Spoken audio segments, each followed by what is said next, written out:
राधे राधे।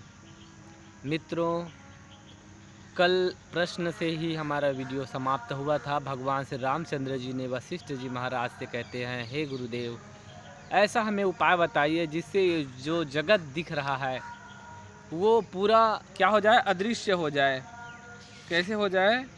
इस जगत का अत्यंत अभाव हो जाए, ऐसा हमें उपाय बताने की कृपा करें। देखिए मित्रों, अगर कोई वैज्ञानिक औषधि बनाए परंतु वैद्य जो दवाई देने वाला है अगर किसी को दवाई दे, अगर उसको साइड इफ़ेक्ट करता है तो दवाई देने वाले के ऊपर ही आरोप होगा।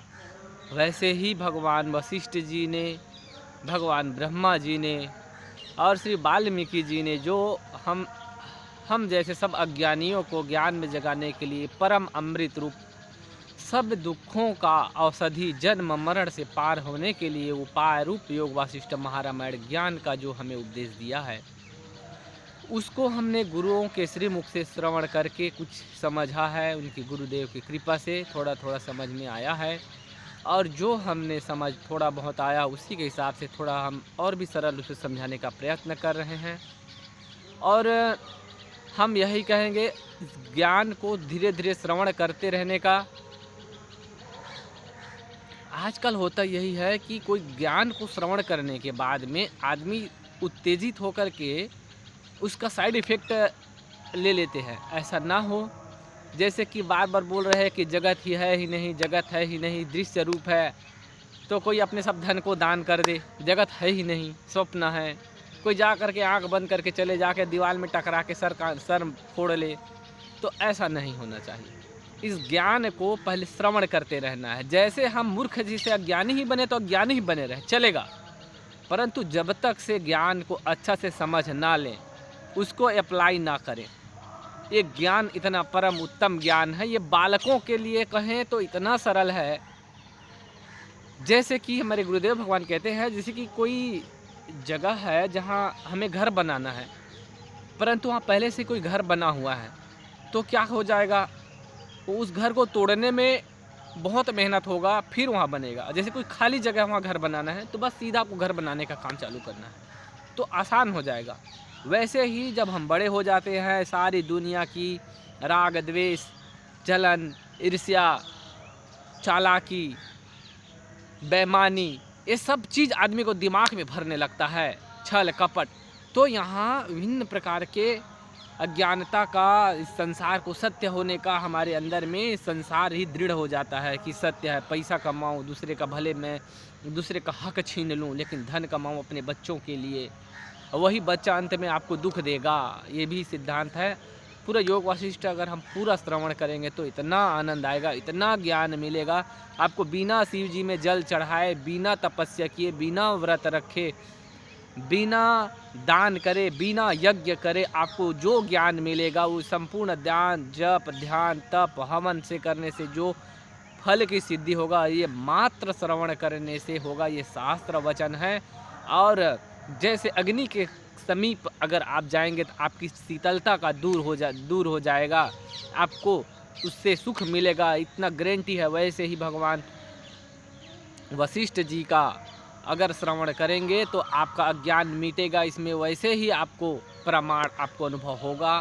भोजन करने से जैसे पेट भर जाता है, तृप्ति हो जाती है, वैसे ही योग वासिष्ठ श्रवण करते रहने से आपको निश्चित रूप से संसार के दुखों का आपको दूर हो जाएगा। ये संसार जब सत्य भासता है तब दुख और सुख हमको आभास होता है। जब हमको पता चलेगा ये संसार स्वप्न है, जैसे स्वप्न का जगत जागृत होने पर नष्ट हो जाता है, वैसे ही ये वास्तविक दिख रहा है। ये भी स्वप्न थोड़ी समय के लिए, एक कुछ क्षण के लिए स्वप्न जगह होता है उसका सत्ता, पर इसका थोड़ी से उससे बड़ा समय बड़ा है, पर वो भी स्वप्न है और ये भी स्वप्न है। इसकी सिद्धि होगा और समझने से होगा, क्योंकि हमको भी पता है हम भी मर जाएंगे, आप भी सबको मरना है, तो अंत में स्वप्न हो ही जाएगा। इसीलिए ज्ञान को समझ करके फिर उस ज्ञान को अपने जीवन में, उसको आचरण में धीरे धीरे प्रयास करना, लाने का। तो आज हम उत्तर में पढ़ेंगे भगवान वशिष्ठ जी क्या उत्तर दे रहे राम जी को। जब इस जगत का हमें सत्याभास नष्ट हो जाएगा, ये जगत सत्य है, ऐसे हम मानते हैं। सबको ऐसा लगता है कि ऐसे हम लोग इतना बड़े बड़े महल बिल्डिंग बनाते हैं, ऐसे टाइप से वो काम करते हैं कि उनको लगता है कि वो कभी मरेगा ही नहीं। ठीक है, जब तक जीवन है तब तक सर को धूप बारिश से बचाने के लिए ज़रूरत है, भोजन के लिए रोटी की ज़रूरत है, कमाने की ज़रूरत है। पर इतना ना हो जाए कि इस तरह से यहाँ न फंस जाए, इतना प्रपंच में न फंस जाए कि और यहाँ ये संसार को सत्य दृढ़ कर ले और धन इकट्ठा करे, मेरे लिए काम आएगा, मेरे बच्चों के लिए काम आएगा, मेरे नाती पोतों के लिए काम आएगा, मेरे 10 पीढ़ी कम से कम उसके लिए इकट्ठा कर लूँ। इससे यही सिद्ध होता है कि आपने इस जगत को सत्य समझ रखा है।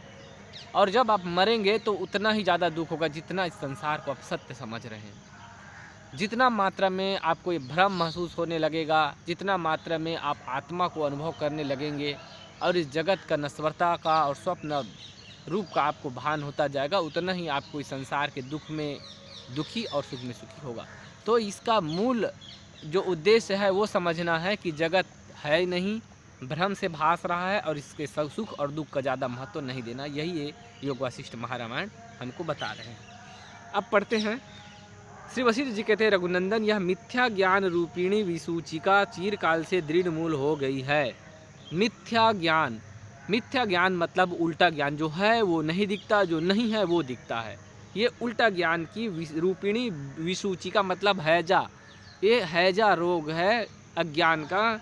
ये हमें दृढ़ मूल हो गया, मतलब उनके जड़ मजबूत हो गए, जड़ पकड़ लिया है। मोटे जड़ वाले पेड़ जल्दी मरता नहीं, उखड़ता नहीं, वैसे ही हमें दृढ़ अज्ञान हो गया है। वो ज्ञान जल्दी उखड़ेगा नहीं। जैसे बड़ा पेड़ लंबे समय तक से लेकर के बड़ा हो गया, जड़ें मजबूत हो गए, तो उसको उखाड़ने में बहुत मुश्किल होगा। धीरे धीरे काटना पड़ेगा, खोदना पड़ेगा, तब उखड़ेगा, समय लगेगा। और अगर छोटा सा जड़ है तो जल्दी से उखड़ जाएगा। जन्मों जन्मों का हमने अनुभव किया इस जगत में। तो ये जगत का नश्वर होना, नश्वर मतलब दिख रहा है। अब इसको क्या बोले हैं, ये क्या बोले हैं, अत्यंता भाव। इतने दिन तक से जगत हमारे नज़र में बना हुआ है। अब हमको क्या सिद्धि क्या करना है कि ये जगत है ही नहीं। तो इसके लिए हमको कितना मुश्किल पड़ेगा। देखिए ये एक कागज़ है, ये ऐसे एकदम प्रेस हो गया, मान लीजिए ये। अभी इसको हम सोच करेंगे तो वापस आ जाएगा, वापस आ जाएगा। अभी इसको हम उल्टा मोड़ दें एक बार, ऐसा उल्टा मोड़ दें एक बार, ठीक, इसके विपरीत में मोड़ दे तो अपने आप सीधा हो गया, ठीक। वैसे ही हमने जगत को सत्य मान लिया, जगत सत्य मान लिया, जगत सत्य मान लिया, जन्मों जन्मों तक सत्य मान लिया। अब हमको ये सिद्ध करना है कि जगत है ही नहीं, तो हमें इसका उल्टा मोड़ देना, जैसे कागज़ को, उसके उल्टा हमारे को समझ करना पड़ेगा, जगत है ही नहीं। पहले जगत है ही नहीं, उल्टा, फिर ऐसी अभ्यास से फिर सीधा बरोबर में आके शांति में स्थित हो जाएगा अपने वास्तविक रूप में। ऐसा उदाहरण दे रहे हैं। तो दृढ़ मूल हो गई है, निश्चय ही विचार रूपी मंत्र से इसका समूल नाश हो जाता है। विचार करना पड़ेगा। विचार क्या कि ये जगत जो दिख रहा है कैसा हो रहा है, जगत में कितने जन्म ले रहे हैं, कितने मर रहे हैं, कौन कैसे जी रहा है, सुख दुख आ रहा है, कोई चीज़ स्थायी नहीं है, सब कुछ बदल रहा है। कोई गरीब से अमीर, अमीर से गरीब, कोई रोगी से निरोगी, निरोगी से रोगी, किसी का जन्म, किसी की मृत्यु, जिसका जन्म होता है उसका मृत्यु होता है। तो ये सब चीज़ को देख करके विचार मन में प्रकट हो जाए, विवेक में विचार उत्पन्न हो जाए, तो इस यही मंत्र है। विचार ही इस भूल भुलैया रूपी जगत से निकलने का मंत्र है। हमने विचार छोड़ दिया, पैसा कमाने के लिए ही लग के हर कुछ का बलिदान कर दिया, तो फिर कैसे काम चलेगा। ये जगत तो बना ही रहेगा ना, और इसका मूल और मजबूत होता जाएगा। सब प्रकार की वस्तुओं से युक्त तथा देवता, असुर और किन्नर आदि सहित यह जो कुछ स्थावर जंगम रूप सारा जगत दिखाई देता हुआ महाप्रलय में असत एवं अदृश्य रूप होकर न जाने कहाँ चला जाता है और नष्ट हो जाता है। जो स्थावर जंगम, जो स्थायी खड़े हुए पेड़ पर्वत पहाड़ जंगल दिख रहा है वो, और जंगम जो चलने वाले कीड़े मकोड़े जानवर हाथी शेर, ये सब कुछ महाप्रलय में सब नष्ट हो जाता है। कहाँ जाता है इसका पता ही नहीं चलता है। ऐसे कह रहे हैं, सब कुछ नष्ट हो जाता है। तदंतर नाम और रूप से रहित शांत गंभीर एवं अनिर्वचनीय सत अवशिष्ट रहता है। जब सब कुछ लीन हो जाता है, नष्ट हो जाता है, तो नाम और रूप से रहित परमात्मा ब्रह्म तत्व वही शेष रहता है। जो ब्रह्म है उसका ना तो नाम ना तो रूप कल्पना कर सकते हैं। उसी पर ब्रह्म परम सत्ता सबका कारणों का कारण रूप, जिसका कोई कारण नहीं है, और उसी में ही सब जगत और सृष्टि अनंत ब्रह्मांड भासता है और उसी में लीन हो जाता है, फिर भी उसको कोई खरोच भी नहीं आता। ऐसे परम ब्रह्म परमात्मा, उसी से राम, उसी से कृष्ण, उसी से विष्णु, उसी से शिव, उसी से ब्रह्मा, उसी से ही कीड़े मकोड़े भी प्रकट होते हैं। आभास होता है, जगत की उत्पत्ति का आभास होता है और सब कुछ उसी में लीन हो जाता है, फिर भी ऊपर ब्रह्म परमात्मा कुछ भी नहीं करता है। यहाँ कह रहे हैं कि भगवान ब्रह्म परमात्मा ऐसा है कि न उनकी आँखें नहीं है, परंतु सभी आँखों में वही देखता है। उनके कान नहीं है, पर सभी कानों में वही श्रवण करता है। उनके हाथ नहीं है, लेकिन सब कुछ सभी हाथों से वही करता है। उनके आँखें नहीं है, परंतु सभी आँखों से वही देखता है। हर चीज़ उनके कोई रूप है, न रंग है, न नाम है, फिर भी सब कुछ वही करता है, सभी रूपों में वही दिखता है। जैसे बालू में सूर्य की प्रकाश से चमक करके जल का आभास होता है, जल है नहीं, सिर्फ प्रकाश है, वैसे ही ब्रह्म ही है, ब्रह्म में ही ये जगत का आभास हो रहा है। ऐसे कह रहे हैं, हे राम जी, सब ब्रह्म रूप है, ब्रह्म का विवर्त है, ब्रह्म की वजह से सब कुछ दिख रहा है। तो धीरे धीरे अपना विचार करना है, ये नहीं करना कि जाके आगे दुनिया ही नहीं करके सर फोड़ ले, ऐसा नहीं। श्रवण करते करते पहले पूरा समझना, उसके बाद में धीरे धीरे विचार करना कि हम जन्म लिए हैं, हम भी मर जाएंगे।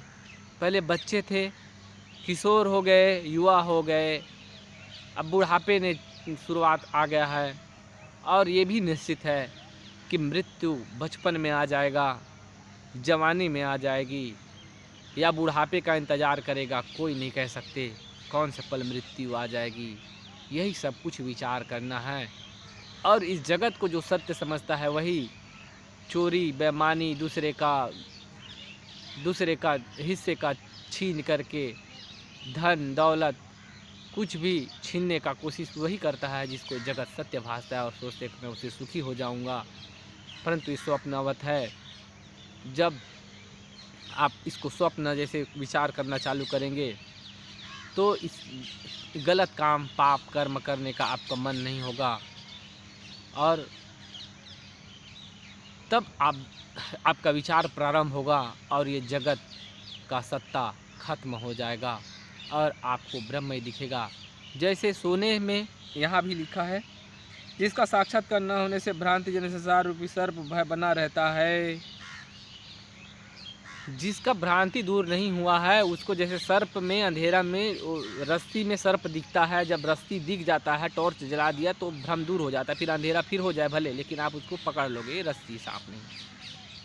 जैसे कि सोने का बहुठा, कंगन, नथली, कंगन वगैरह जो भी बहुत से गहने सोने का बना हुआ है, परंतु सोने का जो भी बना दो परंतु है सोना, वैसे ही ब्रह्म ही है, ब्रह्म ही जगत के रूप में विवर्त होकर के ब्रह्म ही जगत रूप में माया के रूप में स्वप्न जैसे दिख रहा है। ब्रह्म की सत्ता के बिना ये जगत का आभास संभव नहीं है। तो कह रहे हैं कि ये जो जगत है वो ब्रह्म रूप ही है। जैसे सोने से कंगन, बाली, नथली, बहुठा जो भी अन्य प्रकार के निर्मित वस्तुएं हुआ है उसका मूल में सोना है, वैसे ही ब्रह्म से ही जो अन्यत्र वस्तु जो कुछ भी दिख रहा है जगत, उसमें क्या है, ब्रह्म के अतिरिक्त जो कुछ भी दृश्य हो रहा है वो सबको आप ब्रह्म ही समझिए। क्षण भंगुर दृश्य परंपरा स्फुरित होती है, ब्रह्म के अतिरिक्त जो ब्रह्म में दिखता है वो क्षण भंगुर है, उसे चिन्मय परमात्मा ही समझे। जो भी दृश्य जगत है उसको परमात्मा ही समझे, वही अन्य अन्य रूप में स्फुरित हो रहा है। इस तरह से जब सब ब्रह्म जगत ब्रह्म रूप है तो आपका ब्रह्म का जो जगत का जो भ्रम है, सत्यता है, वो नष्ट हो जाएगा और सब में ब्रह्म रूप का दर्शन होने लगेगा। और इसके लिए बार बार विचार करना पड़ेगा। विचार रूपी मंत्र से ही इस जगत रूपी जो विसूचिका रोग है ये नष्ट हो जाएगा। राधे राधे। आप भी श्रवण करें, अपने मित्रों को भी शेयर करें और योग वशिष्ठ का श्रवण करते रहें। राधे राधे। जिसके पास भक्ति भाव की नहीं है, ज्ञान और विचार की प्रधानता है, बुद्धि प्रधानता जो भक्त हैं, जो मुमुक्षु है, उनके लिए विशेष रूप से योग वासिष्ठ बहुत सुंदर है। जो भगवान की पूजा पाठ आरती यज्ञ हवन आदि करने में समय नहीं, उनका विचार बुद्धि का ज़्यादा प्रयोग करते हैं, बुद्धिमान है, विवेक विचार करते हैं, कोई भी चीज़ को रिसर्च करते हैं। और बुद्धिमान लोगों के लिए विशेष रूप से योग वशिष्ठ महारामायण, भगवान वशिष्ठ जी कहते हैं जो महामूर्ख है और महाज्ञानी है, दोनों के लिए ये नहीं है। जो बीच का जो जो ज्ञानी है, बुद्धिमान है, लेकिन महामूर्ख भी नहीं है और ब्रह्मज्ञानी भी नहीं। ब्रह्मज्ञानी को भी जरूरत ही नहीं, वो तो ब्रह्म ज्ञान हो, ब्रह्ममय है। और जो महामूर्ख है उनको भी समझ में नहीं आएगा। इसलिए जो बुद्धिमान लोग हैं, जो ब्रह्म ज्ञान को प्राप्त नहीं है, उनके लिए ये ब्रह्म ज्ञान में जगाने के लिए बहुत ही अच्छा ग्रंथ है। ऐसे के राधे राधे, प्रणाम, सीताराम।